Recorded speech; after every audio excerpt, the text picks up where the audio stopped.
Assalamualaikum warahmatullahi wabarakatuh. Halo teman-teman semuanya. Sebelumnya perkenalkan, nama saya Jessica Rizky Juliana.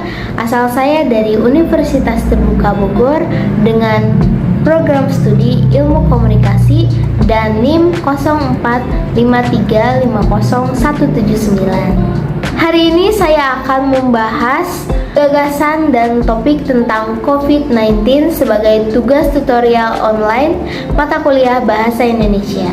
Baik, lanjut saja ke materi yang akan kita bahas, yaitu tentang COVID-19 ya.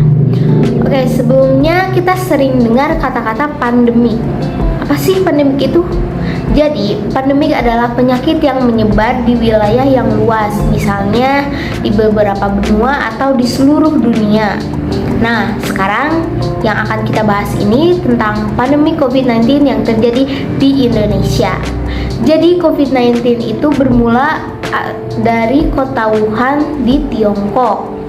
Virus jenis baru ini telah menyebar ke berbagai belahan negara di dunia, yang menyebabkan timbulnya penyakit COVID-19.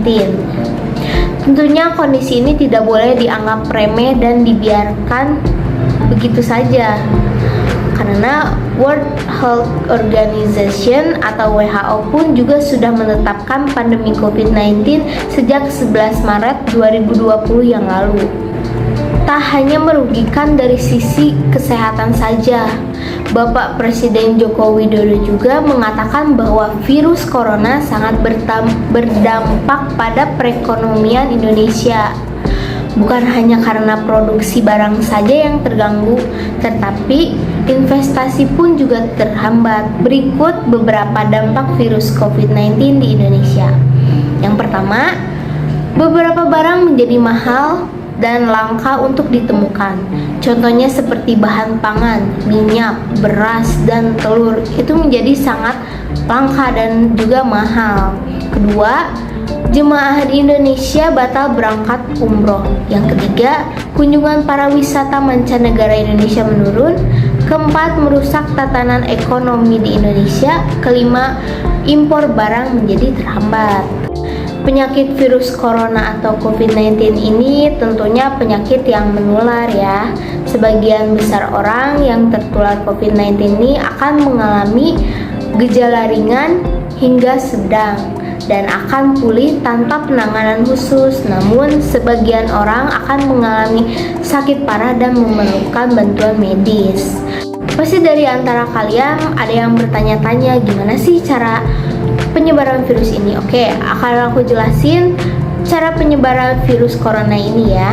Jadi virus ini dapat menyebar dari mulut atau hidung orang yang terinfeksi melalui partikel cairan kecil ketika orang tersebut batuk, bersin, berbicara, bernyanyi, dan juga bernapas. Partikel ini dapat berupa droplet yang lebih besar dari saluran pernapasan hingga aerosol yang lebih kecil. Tentunya kamu pun dapat tertular saat menghirup udara yang mengandung virus jika berada di dekat orang yang sudah terinfeksi COVID-19. Kamu juga dapat tertular jika menyentuh mata, hidung, atau mulut setelah menyentuh permukaan yang terkontaminasi Virus ini lebih mudah menyebar di dalam ruangan dan di tempat ramai.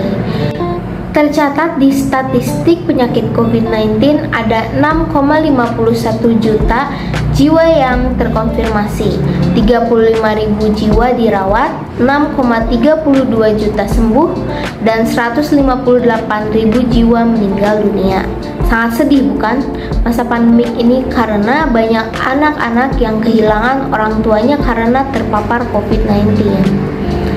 Jadi untuk gejala COVID-19 ini masing-masing orang memiliki respons yang berbeda terhadap COVID-19. Sebagian besar orang yang terpapar virus ini akan mengalami gejala ringan hingga sedang dan akan pulih tanpa perlu perawatan di rumah sakit. Gejala yang paling umum yaitu demam, batuk, kelelahan, kehilangan rasa, dan gejala yang sedikit tidak umum seperti sakit tenggorokan, sakit kepala, dan sakit nyeri badan, diare, ruam pada kulit atau perubahan warna pada jari tangan atau jari kaki, dan juga mata menjadi merah dan iritasi.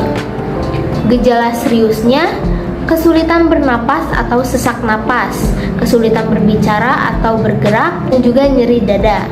Segera cari bantuan medis jika Anda mengalami gejala serius, lalu hubungi dokter atau fasilitas kesehatan sebelum mengunjunginya. Apabila ada orang dengan gejala ringan yang dinyatakan sehat, harus melakukan perawatan mandiri di rumah. Rata-rata gejala akan muncul 5-6 hari setelah seseorang pertama kali terinfeksi virus ini. Tetapi bisa juga sampai 14 hari setelah terinfeksi. Perawatan apa sih yang harus dilakukan saat terkonfirmasi COVID-19 ini? Jadi, perawatan yang harus kalian lakukan yaitu yang paling utama yaitu isolasi mandiri. Ya betul, isolasi mandiri atau berdiam diri di rumah saja, tidak kemana-mana. Setelah terpapar ke orang yang terinfeksi COVID-19, lakukan tindakan berikut. 1. Hubungi penyedia layanan kesehatan atau hotline COVID-19 untuk mendapat informasi terkait tempat dan waktu untuk menjalani tes.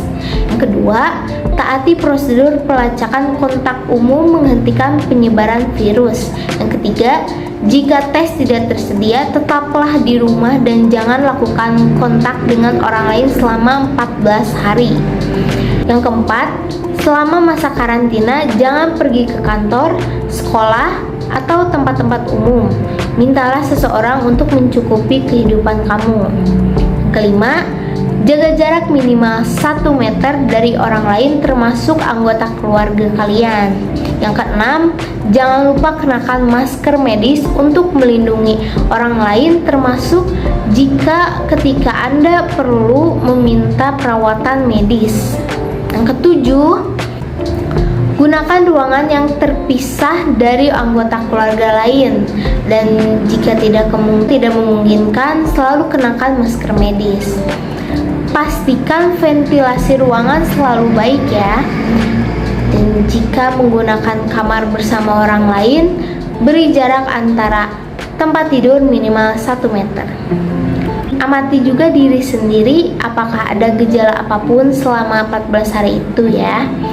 Segera hubungi pelayanan kesehatan jika Anda mengalami salah satu tanda bahaya berikut: sulit bernapas, sulit berbicara atau bergerak, bingung, atau merasakan nyeri di dada. Tetaplah positif dengan terus berinteraksi dengan orang-orang terdekat melalui telepon atau internet dan dengan berolahraga di rumah. Mencegah itu lebih baik daripada mengobati. Berikut cara mencegah penyebaran COVID-19. Yang pertama, selalu jaga jarak aman dari orang lain minimal 1 meter meskipun mereka tidak tampak sakit. Yang kedua, selalu kenakan masker di ruang publik, terutama di dalam ruangan atau jika pembatasan fisik tidak dimungkinkan. Yang ketiga, sebaiknya pilih ruang terbuka dan berventilasi baik. Buka jendela jika berada di dalam ruangan. Yang keempat, cuci tangan Anda secara rutin, gunakan sabun dan air atau cairan pembersih tangan berbahan alkohol. Yang kelima, ikuti vaksinasi ketika giliran Anda, ikuti panduan setempat terkait vaksinasi. Yang keenam, saat batuk atau bersin, langsung harus tutup mulut dan hidung Anda dengan lengan atau tisu. Yang ketujuh, jangan keluar rumah jika merasa tidak enak badan. Jika demam, batuk, dan kesulitan bernapas, segera cari bantuan medis. Telepon terlebih dahulu agar penyediaan layanan kesehatan dapat mengarahkan Anda ke fasilitas kesehatan yang tepat. Tindakan ini akan melindungi Anda dan mencegah penyebaran virus serta infeksi lainnya. Yang kedelapan itu masker. Masker yang dipasang dengan benar dapat membantu mencegah penyebaran virus dari orang yang mengenakannya ke orang lain. Mengenakan masker saja tidak cukup untuk melindungi diri dari COVID-19, sehingga harus dikombinasikan dengan pembatasan fisik dan kebersihan tangan. Ikuti saran yang diberikan oleh otoritas kesehatan setempat. Mungkin cukup sekian pembahasan gagasan dan topik yang saya sampaikan. Semoga bermanfaat untuk kita semua, dan apabila ada kesalahan mohon dimaafkan karena semua manusia tidak ada yang sempurna. Kesepian tanpa kekasih. Sekian dan terima kasih.